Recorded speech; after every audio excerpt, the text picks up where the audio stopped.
People who do go on to get business investment visas very often come with their families. So what immigration status is available to accompanying family members? Well, it kind of runs really like this. If you are married, if you're heterosexual and you're married, your wife or your husband can secure a dependent visa.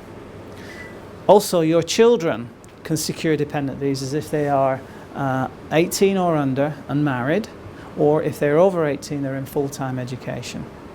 Those categories of applicants get dependent visas.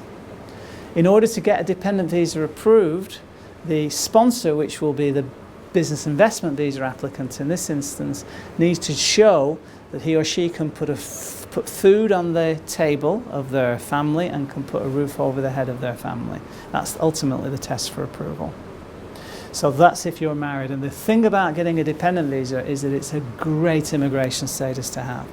And it's ironic because in this instance, for example, the husband will spend 4 to 6 months pulling his hair out to show to the immigration department that he and his business can make a substantial contribution to the economy of Hong Kong.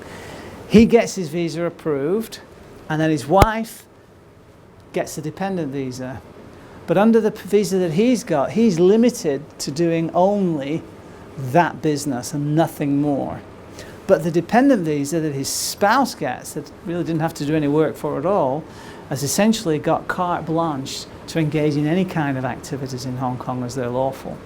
Because the dependent visa means you can establish or join in a business, you can take up employment, you can study, you can essentially do anything as long as I say, it's lawful in Hong Kong without any conditions. So the dependent visa is a much more ultimately powerful visa status, if you will, than you would get under the business investment visa, because the dependent visa gives you the ability to do all of these things, whereas the investment visa essentially circumscribes you to working in that business and working in that business alone.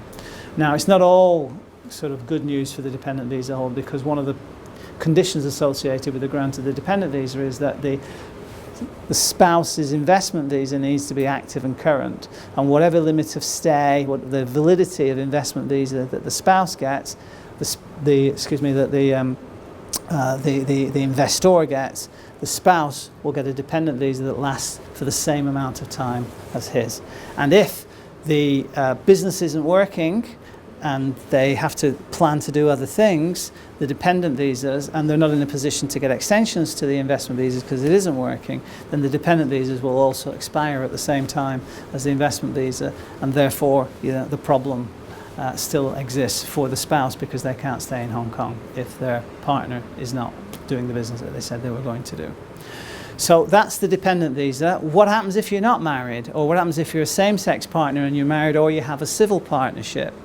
Well, unfortunately, you can't get a dependent visa in those circumstances. It's only heterosexual married partners that are able to get dependent visas. Same-sex partners, as I say, whether they're civil partners or whether they're now legally married, and indeed heterosexual partners who are not married but are free to marry but choose not to because they're de facto partners. In those category of people, same-sex and heterosexual, will apply for and get a prolonged visitor visa instead of a dependent visa. Now, the test for approval for the prolonged visitor visa in those circumstances is all but identical to the test for approval for the dependent visa, except that essentially you need to understand that you're going to get a 6-month limit of stay as a visitor. That's it. You don't get an ID card, you can't take up employment, you can't join in a business. All the things that you can do when you hold a dependent visa, you cannot do under a prolonged visitor visa. And I call the prolonged visitor visa the slippers and pipe visa, because essentially the spouse that's waiting at home for her husband to come back from the office every day just is waiting, and all that she can do with her immigration status is to hand him his slippers and his pipe when he gets home, because there's not much more that they can do than that, other than perhaps paint pictures of the harbour. So the prolonged visitor visa is the immigration department's response to the challenge of not wanting to separate families just because they're non-traditional families.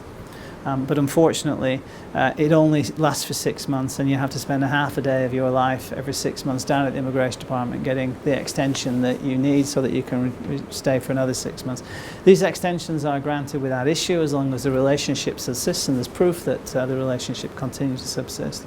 But as I say, it's a bit of a piecemeal response to what is a very real problem for people. So that essentially is how families are dealt with, accompanying families are dealt with when it comes to people who are going to make applications for business investment visas.